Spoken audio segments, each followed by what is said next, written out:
Hello JEE aspirants, നിങ്ങൾ എത്ര concept പഠിച്ചാലും അവസാനം എക്സാം ഹാളിൽ തന്നിരിക്കുന്ന ചോദ്യം എത്ര ഫാസ്റ്റായി കവർ ചെയ്യാൻ പറ്റുന്നു എന്നുള്ള കാര്യം വളരെ വളരെ വളരെ ക്രൂഷ്യലാണ്.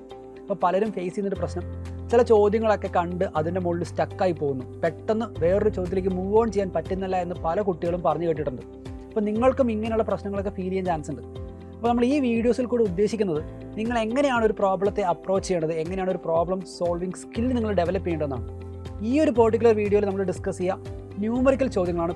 എസ്പെഷ്യലി ജെഇ കുട്ടികൾക്ക് കെമിസ്ട്രി, ഫിസിക്സ്, മാത്സ് എല്ലാത്തിനകത്തും ന്യൂമറിക്കൽ ക്വസ്റ്റ്യൻസ് വളരെ വളരെ വളരെ ഇമ്പോർട്ടൻ്റ് ആണ്. And it actually makes a huge chunk of questions from the JEE exam. അപ്പോൾ നമ്മൾ കൂടുതലായി ന്യൂമറിക്കൽ സ്കിൽസ് എങ്ങനെ ഡെവലപ്പ് ചെയ്യാം എന്നുള്ളതാണ് നമ്മൾ ഡിസ്കസ് ചെയ്യുന്നത്. ഈ ഒരു വീഡിയോയിൽ നമ്മൾ ന്യൂമറിക്കൽ സ്കില്ലുകളുടെ എക്സാമ്പിൾ സ്കില്ലുകളല്ല, അല്ലെങ്കിൽ എങ്ങനെ 2 കൊണ്ടുള്ള ഡിവിഷൻ അല്ലെങ്കിൽ 9 കൊണ്ടുള്ള ഡിവിഷൻ എങ്ങനെ പെട്ടെന്ന് ചെയ്യാം എന്നുള്ളതല്ല നമ്മൾ ഡിസ്കസ് ചെയ്യുന്നത്. നമ്മൾ യൂസ് ചെയ്യേണ്ട 1-2 സ്ട്രാറ്റജീസാണ്. അപ്പോൾ ഒന്നാമത്തെ കാര്യം, പല കുട്ടികളും പറയുന്നൊരു കാര്യം, +1 +2 ഒക്കെ കഴിഞ്ഞ ശേഷം അല്ലെങ്കിൽ +1 +2ൻ്റെ ഇടയ്ക്ക് തന്നെയോ ഒരു കാൽക്കുലേഷനൊക്കെ ചെയ്യുമ്പോഴത്തേക്കും 10 സ്റ്റെപ്പ് 12 സ്റ്റെപ്പ് ലെങ്ത്തിലേക്ക് ഇങ്ങനെ നീണ്ടു പോകുന്നു, വളരെ ലെങ്തി ആയി പോകുന്നു. അപ്പോൾ സ്പേസ് കുറേ നഷ്ടപ്പെടുന്നു, സമയം കുറേ നഷ്ടപ്പെടുന്നു, അതിന് ഭയങ്കര എഫേർട്ട് എടുക്കുന്നു. അത് കഴിഞ്ഞ് മറ്റൊരു ചോദ്യത്തിലേക്ക് പോകുമ്പോഴത്തേക്കും ഭയങ്കര സ്ട്രെയിൻഡ് ആയിട്ടുള്ള ഫീലിംഗ് വരുന്നു എന്ന് പലരും പറയാറുണ്ട്. അപ്പോൾ ഇവിടെ നമ്മൾ എങ്ങനെയാണ് ഈ ഒരു പ്രോബ്ലത്തെ നമ്മൾ ടാക്ടിക്കലി ഡീൽ ചെയ്യുക? ആദ്യത്തെ കാര്യം, ഒബ്വിയസ്ലി നോർമലി നിങ്ങൾ ആദ്യമായിട്ട് ഒരു ലെങ്തി ചോദ്യം ചെയ്യുന്ന സമയത്ത് ഭയങ്കര ഹ്യൂജ് നമ്പർ ഓഫ് സ്റ്റെപ്സ് എടുക്കുമായിരിക്കും. പക്ഷേ ആ ഒരു പ്രോബ്ലം നിങ്ങളൊരു 10 സ്റ്റെപ്പിലാണ് ചെയ്തെന്നിരിക്കട്ടെ, ആ പ്രോബ്ലം ചെയ്ത് ചേർന്ന ശേഷം നിങ്ങൾ ആ 10 സ്റ്റെപ്പിനെ എങ്ങനെ ഒരു 4-5 സ്റ്റെപ്പിലേക്ക് ചുരുക്കാമെന്ന് നിങ്ങൾ ആലോചിക്കുക. ചിലപ്പോൾ ഒറ്റയടിക്ക് 5 സ്റ്റെപ്പൊന്നും എത്തിയെന്നിരിക്കില്ല, ചിലപ്പോൾ ഒരു 7 സ്റ്റെപ്പോ 6 സ്റ്റെപ്പിലേക്കൊക്കെ നിങ്ങൾക്ക് ചുരുക്കാൻ പറ്റുന്നുണ്ടെങ്കിൽ അതൊന്ന് ട്രൈ ചെയ്യുക. അതേപോലെ മറ്റൊരു ചോദ്യം നിങ്ങൾ ചെയ്യുന്ന സമയത്ത് നിങ്ങൾക്ക് 10 സ്റ്റെപ്പിന് പകരം 5 സ്റ്റെപ്പിലോ അല്ലെങ്കിൽ 6 സ്റ്റെപ്പിലോ ചെയ്യാൻ പറ്റിയിട്ടുണ്ട് എങ്കിൽ അതിൻ്റെ അർത്ഥം നിങ്ങളവിടെ നിങ്ങളുടെ ന്യൂമറിക്കൽ സ്കില്ല് ഡെവലപ്പ് ചെയ്ത് തുടങ്ങിയെന്നാണ്. പിന്നീട് ഗ്രാജുവലി കൂടുതൽ ചോദ്യങ്ങളിലേക്ക് എത്തുമ്പോഴത്തേക്കും നിങ്ങൾക്ക് മനസ്സിലാവും നിങ്ങൾക്ക് ഇത്രയും സ്റ്റെപ്പുകളുടെ ആവശ്യമില്ല, നിങ്ങളുടെ സ്റ്റെപ്പുകൾ കുറയ്ക്കാം, നിങ്ങൾക്കൊരു 3-4 സ്റ്റെപ്പിന് ഉള്ളിൽ തന്നെ ആൻസർ കിട്ടുന്നുണ്ടെന്നുള്ളൊരു കോൺഫിഡൻസ് നിങ്ങൾ ഡെവലപ്പ് ചെയ്യും. അത് ഒരൊറ്റ ദിവസം കൊണ്ടോ ഒറ്റ ആഴ്ച കൊണ്ടോ ഉണ്ടാകുന്ന കാര്യമല്ല, it is A gradual process. രണ്ടാമതൊരു കാര്യം എന്ന് പറയുന്നത്, പലരും MCQ ചോദ്യങ്ങളിൽ ഓപ്ഷൻസിൻ്റെ ഹെൽപ്പ് യൂസ് ചെയ്യുന്നില്ല എന്നുള്ളതാണ്.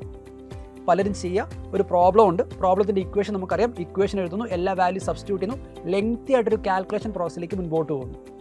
പക്ഷേ പലരും ഓപ്ഷൻസ് ചെക്ക് ചെയ്യാറില്ല. ചിലപ്പോൾ ഓപ്ഷൻസിനകത്ത് 4 ഓപ്ഷനിലും സെയിം ന്യൂമറിക്കൽ വാല്യൂ 10ൻ്റെ പവർ 2, 3, 4, 5 എന്നായിരിക്കും. എന്ന് വെച്ചാൽ ന്യൂമറിക്കൽ വാല്യൂവിനേക്കാൾ അവിടെ നിങ്ങൾ ഇമ്പോർട്ടൻസ് കൊടുക്കേണ്ടത് 10ൻ്റെ പവറിനാണ്. എന്ന് വെച്ചാൽ എക്സാക്റ്റ് ഡീറ്റെയിൽഡ് കാൽക്കുലേഷൻ വേണ്ട, പ്രോപ്പറായിട്ടുള്ള 10ൻ്റെ പവർ കണ്ടുപിടിച്ചാൽ തന്നെ നിങ്ങളുടെ ആൻസർ ആകുന്നതാണ്.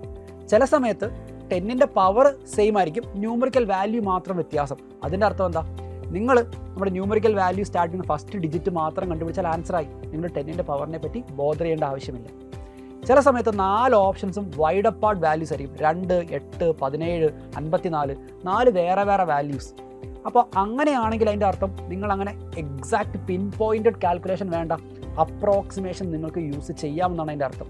അപ്പോൾ എപ്പോഴും ഒരു കാൽക്കുലേഷനിലേക്ക് കടക്കുന്നതിന് മുന്നേ, സബ്സ്റ്റിറ്റ്യൂഷൻ്റെ കാര്യമല്ല, സബ്സ്റ്റിറ്റ്യൂഷൻ കഴിഞ്ഞ് കാൽക്കുലേഷനിലേക്ക് കടക്കുന്നതിന് മുൻപ് എപ്പോഴും തന്നിരിക്കുന്ന ഓപ്ഷൻസ് ചെക്ക് ചെയ്യുക. അതിൽ നിങ്ങൾക്ക് വേണ്ടി കുറേ ഹിൻറ്റുകളുണ്ടാവും, ആ ഹിൻറ്റുകൾ യൂസ് ചെയ്തിട്ട് വേണം നിങ്ങളുടെ കാൽക്കുലേഷൻ നിങ്ങൾ മുൻപോട്ട് കൊണ്ടുപോകാൻ.